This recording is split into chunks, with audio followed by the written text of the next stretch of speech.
Day, Vanessa. Thank you. Thank you for having me. You know, it's such a pleasure to reconnect with you after many, many years. I've known you as an extraordinary outreach specialist for the community, just connecting the dots in so many ways. Tell us what led you to form Freedom for the Forgotten. Okay, I appreciate that. So Freedom for the Forgotten is a nonprofit organization that I founded in 2017. However, it's something that has been in my heart dating back to about 12 years ago when I worked at a federal facility. It was an all-male facility, and I worked as a correctional teacher. And it was there that I learned the need that was out there for these men and women. I would see men who would be released from jail and just 3 months later would return back. And I was always curious about that, but at the time I didn't have the resources, and so here we are 12 years later and I'm able to make it happen. Now, the reason how this came about now is because I also had a loved one who was incarcerated. And I think as individuals, we don't realize the impact that incarceration has on families until you go through it yourself. Absolutely. And I think the name of your organization says it all, Freedom for the Forgotten, because often when a person is incarcerated, they're written off. You know, it's almost as though their life no longer matters and that they have nothing to look forward to. And so helping them to repair the brokenness of their life, I think is just a wonderful way to help people become whole again. And it almost is as if they are forgotten, because everyone else's life moves on, but when they're incarcerated, their life comes to a complete standstill. You know, we continue to grow in our careers, and our children continue to grow up and become something, but they're still there. They're still offenders. And so when they come out with that stigma of being an ex-offender, and it really is a chain reaction. I say it's a domino effect because their incarceration impacts so many other people and their families. Well, what do you see are the key reasons for the recidivism? You mentioned you'd see them returning after only a few months of freedom. I think a lot of it has to do, of course, number one, with a lack of resources in the community. I think that there's not enough support in the community for ex-offenders. We have all these different programs, but when it comes down to it, our ex-offenders don't have jobs to go to. And so we have some organizations that provide employment, but they're starting them off at $9 or $10 an hour. Doesn't mean they're not grateful, but $9 or $10 an hour has to also provide for child support that a lot of times these men and women come home to, and they have to pay rent, and then they have to live. So these men and women are coming home to low-paying jobs and to lack of support and mentorship, because it requires a lot of mentorship for them to continue living on the good and narrow path. And so how does your organization help? Well, we start out by providing correspondence. So we write offenders while they're still in jail. We also have a reentry program that we've had the privilege of launching at the Chesapeake Regional Jail. And so we start out with that correspondence. We try to find out what kind of resources they need. If they have any kind of substance abuse issues, we try to connect them with resources. So we certainly aren't the say-all, know-it-all agency, but we serve as liaisons for other agencies who provide those services. And I think that's key, because so often just identifying what is available can be a challenge. And so having someone that's a support system or a linkage to other service providers can make all the difference in the world. It makes a lot of difference, and I've actually been surprised at how important just having that connection, that social connection is, just a simple reaching out, a phone call, a text message, it means so much to some of these men and women, because oftentimes they are indeed forgotten. People continue with their lives and they're still in the same rut that they started out with. And as you said, they carry a label. The stigma of being an ex-offender, often prevents them from even trying sometimes to do better. Yes. Because they recognize that society looks at them differently because of a past mistake.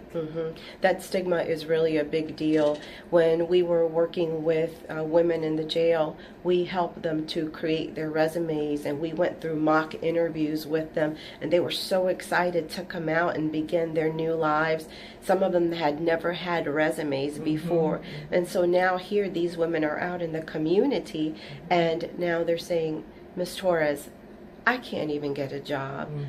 So a lot of times they have that desire to change and that spark within them, but if it's not cultivated, then they're going to end up back where they began. And just like anyone else, your support system really can determine your success in life. If you have people around you who are encouraging and motivating and opening up doors and just believing in you, it goes a long ways towards helping you to move forward in your life and to really get over any obstacles that you may have encountered. But when you have no one there, it makes it much more challenging, and I think it's easier just to give up. It is. It's easier to give up, and that's one of the issues that I've talked to ex-offenders about, is that act of going back to their old stomping grounds. They're going to be open to talking to their old friends again. They're going to be running the same streets. I've spoken to some ex-offenders who have had to uproot their lives and move away, because that's the only way that some of them, unfortunately, can get ahead. And I have a really cool story share it. about an ex-offender that I ran into, because as I mentioned, I used to work in the federal prison system in New Jersey, and so when we transferred here, I never thought in a million years that I would run into someone that was in the same facility. And I went into a furniture store and I saw a man there who looked familiar, and I said, I know you from somewhere. And we kind of stared at each other for a few seconds, and he realized where he knew me from. And he said, Miss Torres.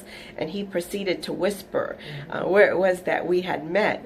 And I said, don't worry. I said, I'm not here to condemn you. I said, I am so proud of you, because he was a salesperson. And I said, I just want to know how you got this job, how you got to where you are. So he explained to me that he used to live in North Carolina, and a little mom and pop company gave him a second opportunity in their local furniture store.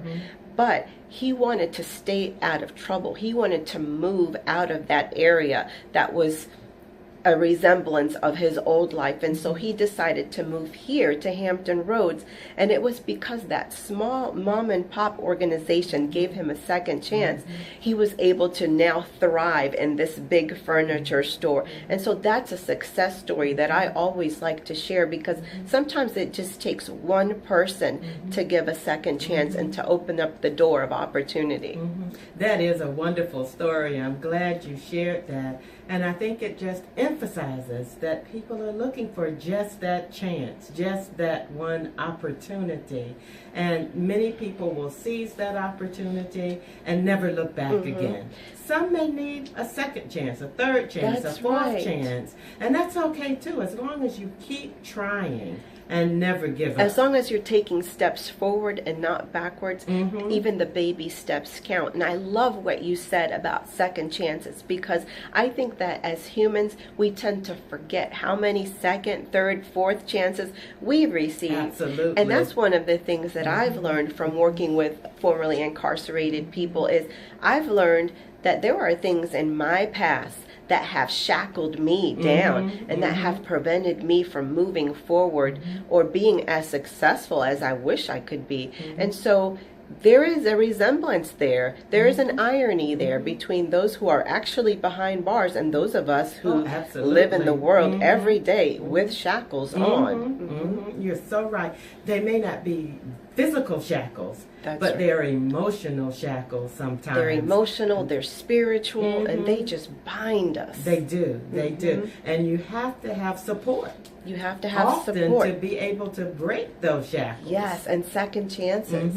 How would we be if we were never forgiven and given that second and third chance? It's amazing you said that, because even as I looked at the title of your organization, Freedom for the Forgotten, and looked at those two F's, I thought there's a third F here, and that is forgiveness. That's right. That is correct. And so freedom to me means so much more than working with formerly incarcerated people. Because as I mentioned, working with these ex-offenders taught me that I had a lot of stuff that I needed to give up. In order for me to give these men and women my best, I have to give up some of the things that have been weighing me down. How am I going to be a good example when I'm still living in the shackles of guilt and shame from my past mistakes? So true, so true.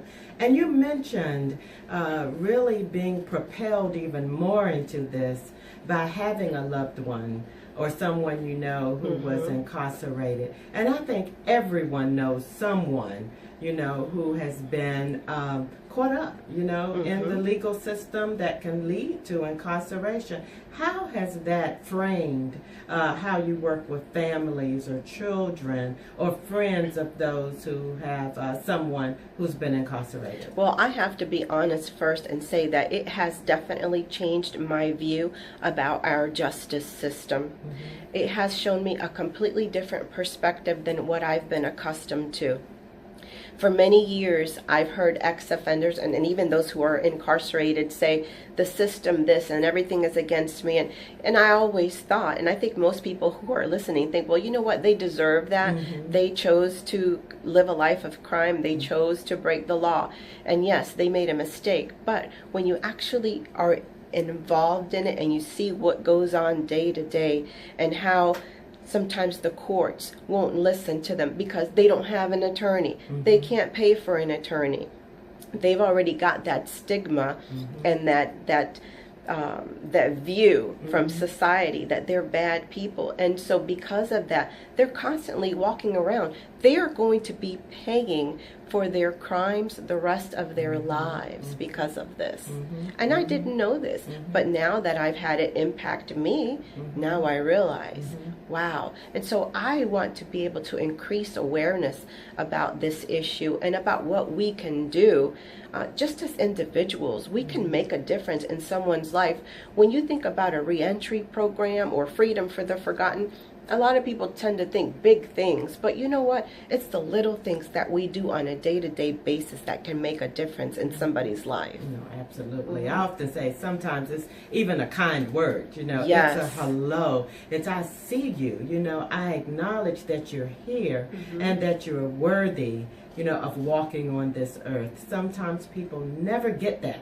They get constantly ignored by everyone because of a perception that they are unworthy. So you're right. It's the little things each and every day that make a difference. It's the I believe in you. It's the you can do it. It's the I'm proud of you moments that they cling to. Right now I'm going through a class with a young lady who was recently released.